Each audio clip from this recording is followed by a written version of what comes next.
Halo teman-teman semua, kembali lagi dengan aku. Di video kali ini aku bakalan membahas soal manajerial lagi. Tapi sebelum ke videonya, jangan lupa di like, comment, subscribe, dan nyalakan lonceng notifikasinya supaya kalian gak ketinggalan video terbaru dari aku.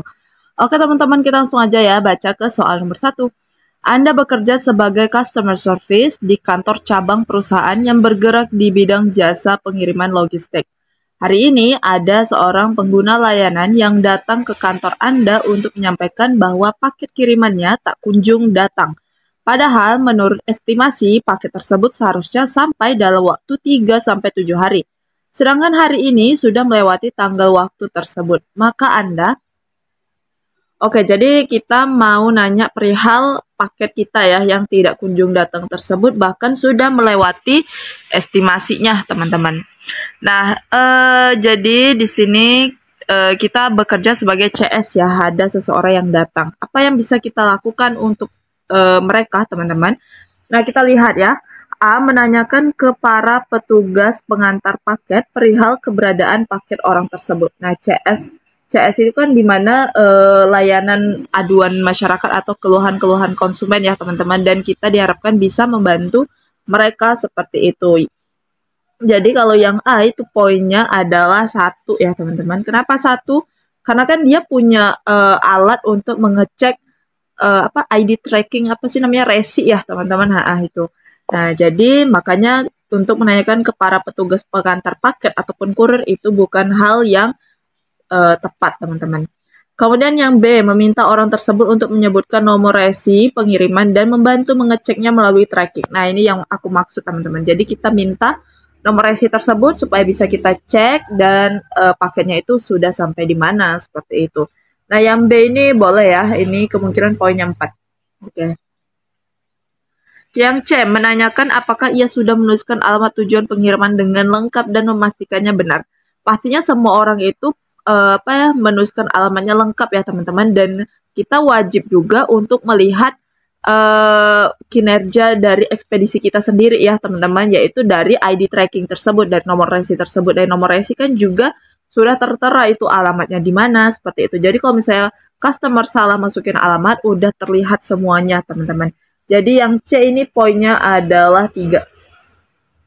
Yang D, memintanya untuk selalu mengaktifkan ponsel ketika menunggu paket kiriman yang dimaksud. Nah, yang D ini juga tidak memecahkan masalah dari si customer ini.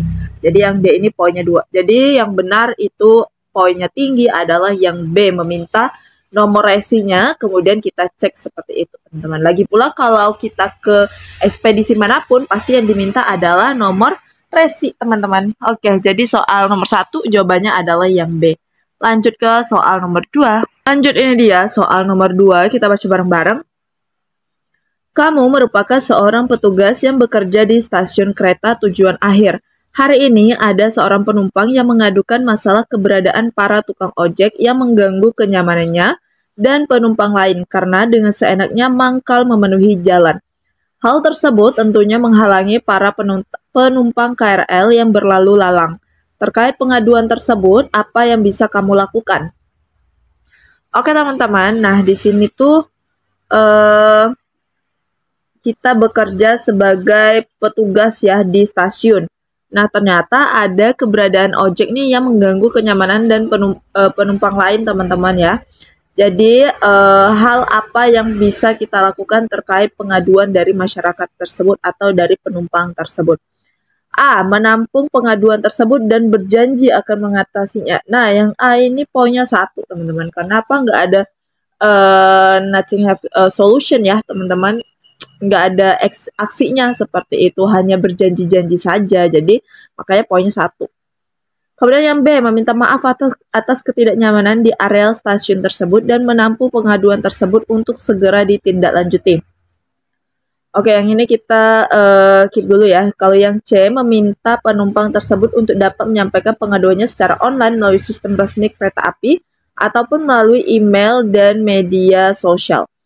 Nah, yang C ini oke lah ya, poinnya 3 teman-teman ya. Dan yang B ini tadi poinnya 2 teman-teman. Oke, yang D, menindaklanjuti pengaduan tersebut dengan melaporkannya kepada para petugas keamanan untuk segera menertibkan para pengojek tersebut. Nah, yang D ini terlihat aksinya langsung, yaitu dengan meminta para petugas keamanan menertibkan para pengojek tersebut, teman-teman. Nah, ini adalah poinnya 4. Ya, jadi untuk soal nomor 2 jawabannya adalah yang D. Oke, next kita lanjut ke soal nomor 3. Oke, kita lanjut ya ke soal nomor 3. Kita baca bareng-bareng. Saya bekerja sebagai dokter di rumah sakit. Setiap malam saya membuka praktek di dekat rumah. Saat tengah malam, tetangga saya ada yang sakit parah dan meminta bantuan untuk memeriksakannya. Tindakan saya, oke, kita lihat yang A ya. Menyarankan tetangga untuk segera dibawa ke rumah sakit supaya bisa lebih tertangani.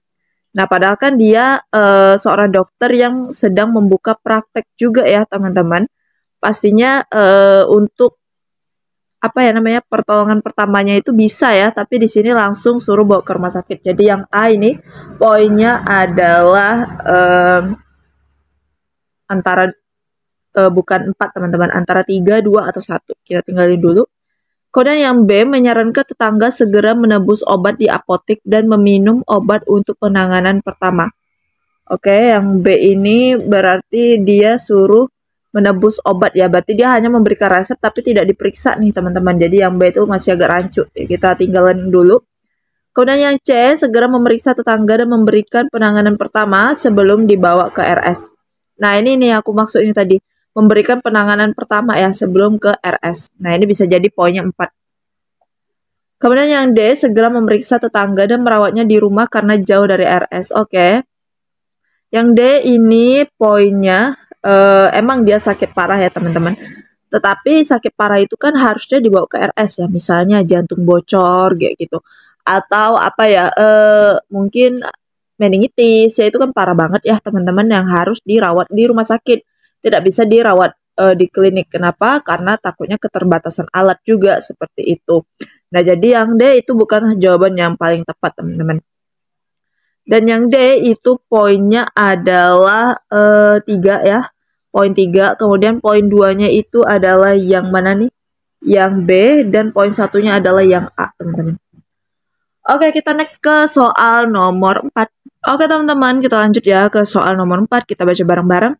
Anda bekerja sebagai kasir di suatu minimarket. Suatu ketika ada seorang pembeli yang lupa mengambil uang kembalian karena sedang buru-buru. Ketika Anda melihat pembeli tersebut masih di parkiran dan akan bergegas pergi, maka Anda, oke, kita lihat opsinya. A, meminta teman Anda yang juga bekerja hari itu untuk mengembalikannya. Nah, teman kita itu kan nggak tahu ya orangnya yang mana, teman-teman. Bisa jadi nanti dia salah orang nih ngasih duitnya ya. Jadi yang A itu bukan jawaban yang tepat. Kemudian yang B, meminta bantuan teman untuk menjaga meja kasir sementara selagi Anda mengembalikan uang kembalian tersebut. Oke, yang B nih boleh nih, bisa jadi poin 4 ya. Kita give a mark dulu, teman-teman.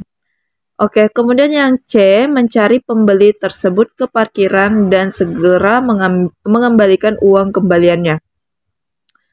Oke, kalau yang C ini poinnya 3 ya, teman-teman.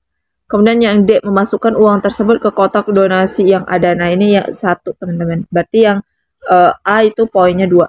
Nah, poin B dan C itu sebenarnya sama-sama aja ya, teman-teman. Kalau yang B itu bedanya ada nih yang jaga kasir selama kita mengembalikan uang tersebut. Sedangkan yang C itu tidak ada, kasirnya kita tinggal.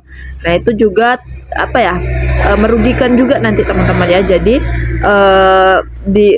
begitu ada 2 masalah tersebut, kita harus pandai-pandai mencari solusinya. Jadi solusi yang paling tepat itu adalah yang B, teman-teman.